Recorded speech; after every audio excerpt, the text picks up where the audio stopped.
واشهد ان سيدنا ومولانا محمدا عبده ورسوله من لا نبي بعده اما بعد قال الله تبارك وتعالى في شأن حبيبه المصطفى وعظمة رسوله المرتضى وشرف نبيه المجتبى تشريف وتعظيم وتكريم وتحريم ومغبر وآمرا. فأعوذ بالله من الشيطان الرجيم. بسم الله الرحمن الرحيم. إن الله وملائكته يصلون على النبي يا أيها الذين آمنوا صلوا عليه وسلموا تسليما. اللهم صل وسلم وبارك على حبيبك ونبيك سيدنا ونبينا وشفيعنا ومولانا محمد وعلى آله وأصحابه وأهل بيته وأزواجه وذريته وعترته وحزبه أجمعين. کہ محمد سے وفاتوں نے تو ہم تیرے ہیں، یہ جہاں چیز ہے کہ لوح و قلم تیرے ہیں. کتنا بلند و بالا نبی کا مقام ہے، عین نماز میں بھی نبی پر سلام ہے. کلمہ ہو یا اذان، اقامت ہو یا نماز، کلمہ ہو یا اذان، اقامت ہو یا نماز، سب میں خدا کے ساتھ محمد کا نام ہے. سب میں خدا کے ساتھ محمد کا نام ہے. مرضی جو آپ کی ہے وہ منشا خدا کا ہے، مرضی جو آپ کی ہے وہ منشا خدا کا ہے.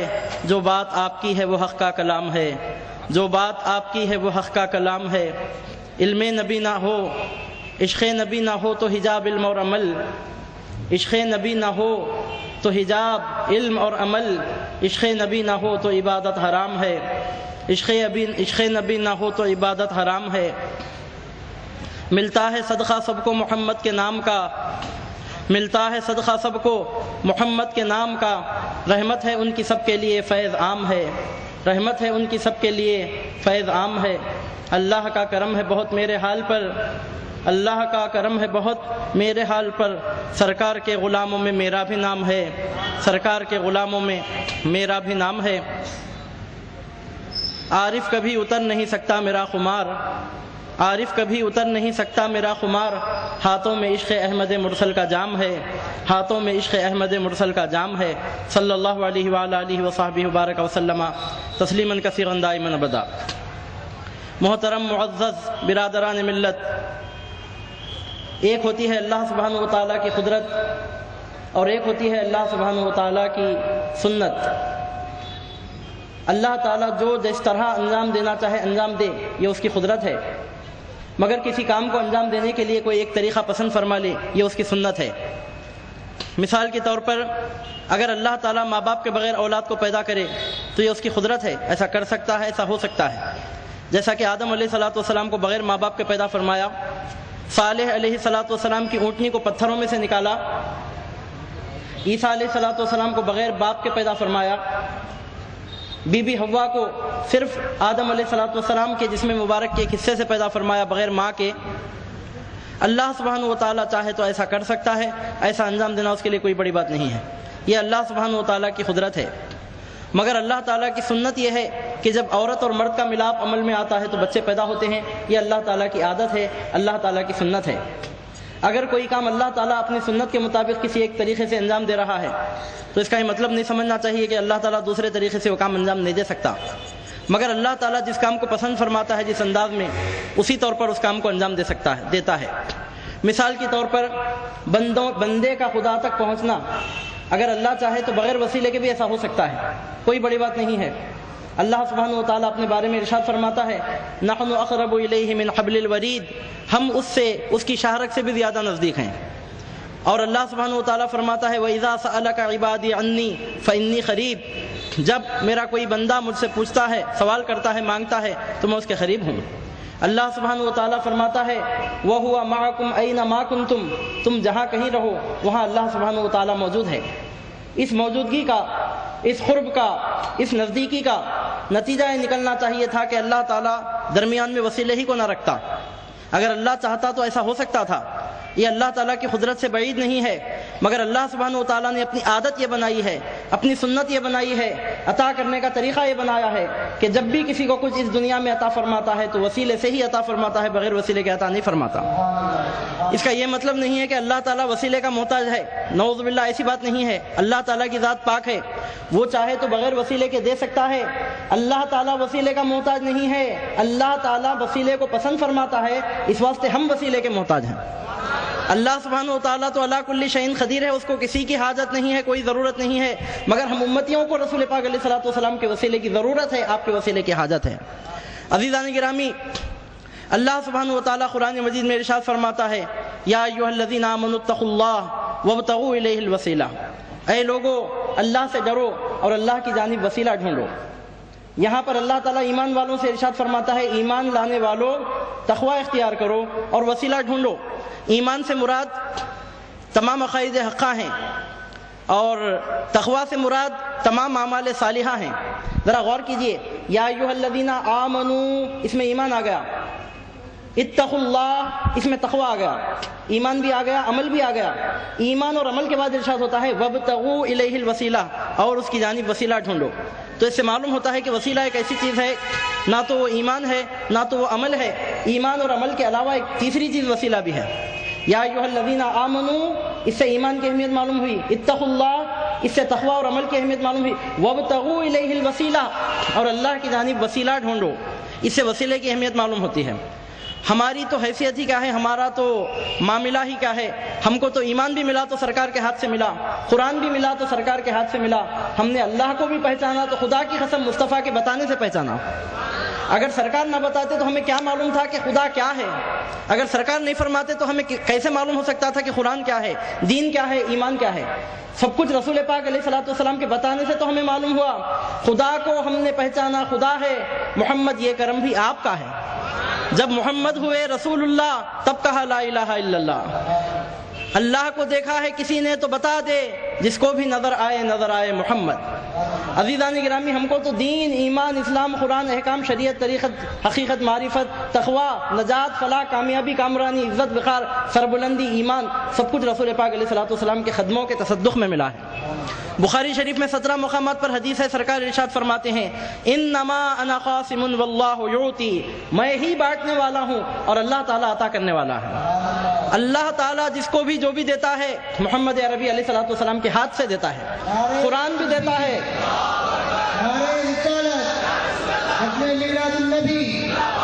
قرآن بھی دیتا ہے تو نبی کے ہاتھ سے دیتا ہے، ایمان بھی دیتا ہے تو نبی کے ہاتھ سے دیتا ہے، مؤذن اذان میں نماز کی دعوت بعد میں دیتا ہے، نبی کے نام کا کلمہ پہلے پڑھتا ہے، کلمے میں اللہ کے نام کے ساتھ مصطفیٰ کا نام لیا جاتا ہے۔ ابھی چند روز پہلے کسی کہنے والے نے ہم کو آ کر اطلاع دی کہ فلاں مقام پر میلاد مصطفیٰ صلی اللہ علیہ وسلم کا اشتہار لگایا گیا، تو لوگوں نے وہاں سے اس اشتہار کو ہٹا دیا۔ ہٹانے والا نادان یہ سمجھ رہا ہوں گا وہ اشتہار کھول کر سرکار کے نام کو مٹا رہا ہے۔ اے اشتہار کو ہٹا کر سرکار کے نام کو مٹانے کی حماقت کرنے والے، تو کسی مسجد میں لگائے ہوئے اشتہار کو تو مٹا سکتا ہے، مگر عرش پر اللہ نے اپنے نام کے ساتھ جو اپنے نبی کے نام کو ملا کر لکھا ہے، عرش پر تو نبی کے نام کو کیسے مٹا پائے گا؟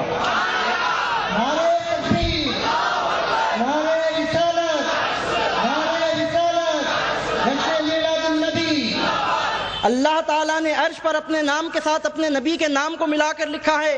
اے میلاد شریف کے اشتہار کو کھولنے والے، دم ہے تو ہاتھ بڑھا عرش تک اور عرش سے میرے نبی کا نام مٹا کر بتا۔ جب تو نہیں مٹا سکتا تو پھر یہ حماقت کس واسطے ہے؟ اس طرح کے بینر کھولنے سے، اشتہارات مٹنے سے میرے سرکار کا نام مٹنے والا نہیں ہے۔ اللہ تعالیٰ نے عرش پر اپنے نام کے ساتھ اپنے نبی کے نام کو لکھ کر رکھا ہے۔ حضرت سیدنا آدم علیہ الصلوۃ والسلام نے جب سب سے پہلے آنکھیں کھولیں، ساخ عرش پر لکھا ہوا دیکھا لا الہ الا اللہ محمد الرسول اللہ۔ عرش کی پیشانی پر لکھا ہوا دیکھا، عرض کرنے لگے پروردگار یہ محمد کون ہے جن کے نام کو تو نے اپنے نام کے ساتھ ملا کر لکھا ہے؟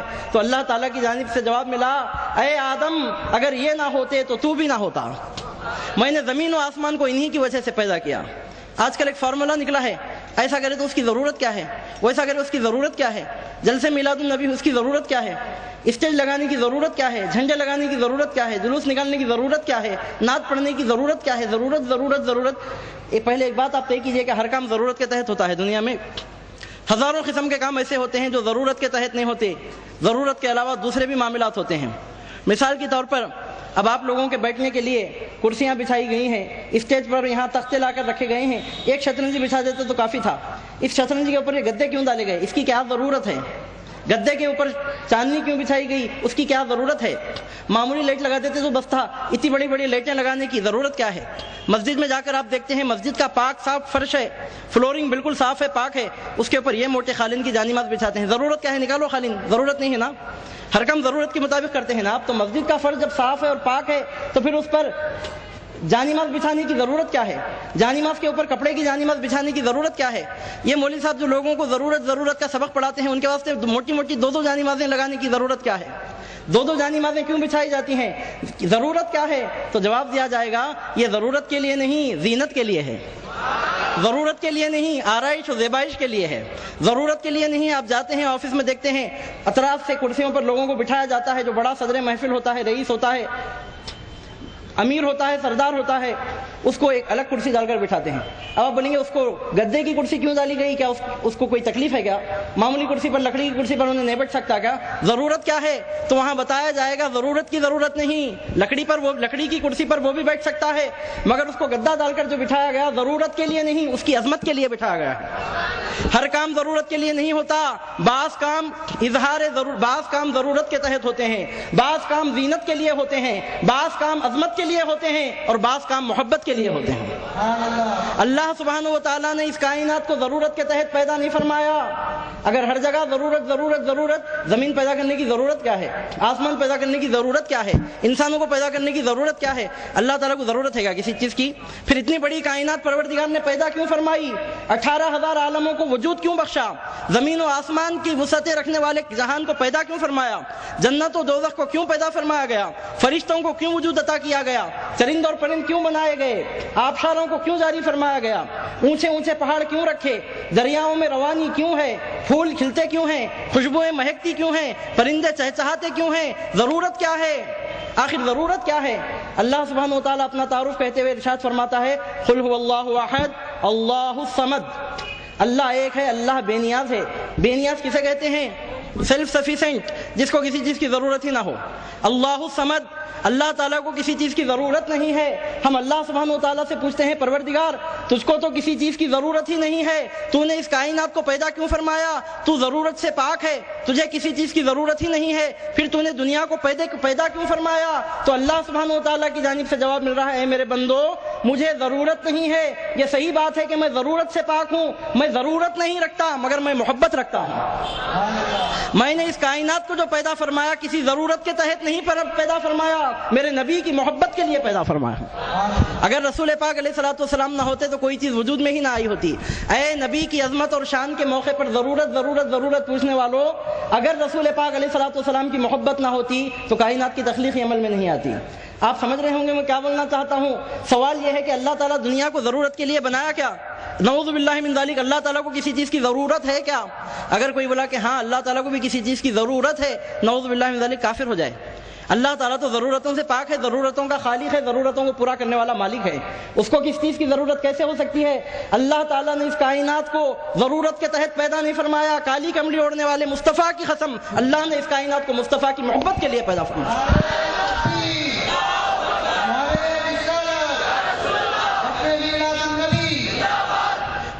حضور نبی کریم علیہ الصلوۃ والسلام کی احادیث کو روایت کرنے والے ایک بہت بڑے محدث گزرے ہیں، حضرت سیدنا ابن ابی شیبہ رضی اللہ تعالی رحمۃ اللہ علیہ، بڑے پائے کے محدث ہیں۔ امام بخاری رحمۃ اللہ علیہ کئی حدیثیں ایسی لائی ہیں بخاری شریف میں جو ابن ابی شیبہ کے واسطے سے رسول پاک علیہ السلام تک پہنچتی ہیں، ایسے بڑے پائے کے محدث ہیں، ان کی روایتیں بخاری شریف میں موجود ہیں۔ امام بخاری فرماتے ہیں میں نے فلاں استاد سے سنا، انہوں نے فلاں سے سنا، انہوں نے ابن ابی شیبہ سے سنا، انہوں نے فلاں سے سنا، انہوں نے صحابی سے سنا، انہوں نے رسول پاک علیہ السلام سے سنا۔ امام بخاری رحمۃ اللہ علیہ کی جو چینس آف دا نیریٹرز ہیں، راویوں کے جو اسناد ہیں امام بخاری رحمۃ اللہ علیہ کے، اس میں ایک محدث کا نام پایا جاتا ہے ابن ابی شیبہ رحمۃ اللہ علیہ کا۔ ابن ابی شیبہ رحمۃ اللہ علیہ نے خود ایک حدیث کی کتاب لکھی ہے جو بخاری شریف سے بھی بہت پہلے وجود میں آئی ہے، دنیا میں اس وقت موجود ہے اللہ سبحانہ و تعالیٰ کے فضل و کرم سے۔ اس کتاب کا نام ہے مصنف ابن ابی شیبہ۔ یہ محدث وہ ابن ابی شیبہ ہیں جن کی روایتیں بخاری میں ملتی ہیں۔ امام بخاری کہتے ہیں میں فلاں سے سنا، فلاں سے سنے، فلاں ابن ابی شیبہ سے سنے، انہوں نے فلاں سے سنا، انہوں نے صحابی سے، انہوں نے سرکار سے سنا۔ وہ ابن ابی شیبہ جو امام بخاری کے اسناد میں شامل ہیں، امام بخاری کی چین آف دا نیریٹرز میں شامل ہیں، انہوں نے حدیث کی ایک کتاب لکھی ہے، اس کتاب کا نام ہے مصنف ابن ابی شیبہ۔ اس حدیث کی کتاب میں امام ابن ابی شیبہ رحمۃ اللہ علیہ روایت لائے ہیں، اور اس حدیث کو روایت کرنے والے ہیں حضرت سیدنا جابر رضی اللہ تعالیٰ عنہ۔ سرکار کے صحابی حضرت جابر رضی اللہ تعالیٰ عنہ کی حدیث مصنف ابن ابی شیبہ میں موجود ہے۔ حضرت جابر رضی اللہ تعالیٰ عنہ فرماتے ہیں رسول پاک علیہ الصلوۃ والسلام نے ان سے ارشاد فرمایا، اے جابر، اللہ تعالیٰ نے سب سے پہلے تیرے نبی کے نور کو پیدا فرمایا، تیرے نبی کے نور سے پوری کائنات کی تخلیق عمل میں آئی۔ اگر سرکار پاک علیہ الصلوۃ والسلام کا نور نہ ہوتا تو نہ زمین ہوتی نہ آسمان ہوتی۔ اے ضرورت ضرورت ضرورت کہنے والے، تیرا ضرورت کے سوال کی ضرورت بھی نہ ہوتی اگر مصطفیٰ کی محبت نہ ہوتی۔ اگر مصطفیٰ کی محبت نہ ہوتی تو تیری زبان پر یہ لفظ ضرورت نہ ہوتا، تیرا وجود نہ ہوتا۔ جو کچھ اللہ سبحانہ و تعالیٰ نے پیدا فرمایا ہے ضرورت کے تحت پیدا نہیں فرمایا، مصطفیٰ کائنات کی محبت کے صدقے میں پیدا فرمایا۔ حضرت ابن ابی شیبہ رحمۃ اللہ علیہ کی کتاب میں مصنف میں کھلم کھلا یہ حدیث ملتی ہے کہ سرکار پاک علیہ الصلوۃ والسلام کے نور مبارک سے اللہ تعالیٰ نے پوری کائنات کی تخلیق عمل میں لائی ہے۔ عزیزان گرامی، دنیا میں بچہ پیدا ہوتا ہے، لوگ اس کو پہچانتے ہیں، اس کا ایک نام رکھا جاتا ہے۔ بچہ پیدا ہوتا ہے، کوئی 7 دن کے بعد، کوئی 3 دن کے بعد، کوئی 5 دن کے بعد لڈو بانٹ کر نام رکھتے ہیں، نام رکھائی ہوتی ہے۔ کیا نام رکھنا چاہیے، آپس میں بحث ہوتی ہے اور مشورہ ہوتا ہے، پھر ایک نام رکھا جاتا ہے۔ بچہ پہلے پیدا ہوتا ہے، بعد میں نام رکھا جاتا ہے، پھر نام رکھنے کے بعد وہ بچہ نام سے مشہور ہوتا ہے۔ مگر اس دنیا میں عبداللہ کے گھر آمین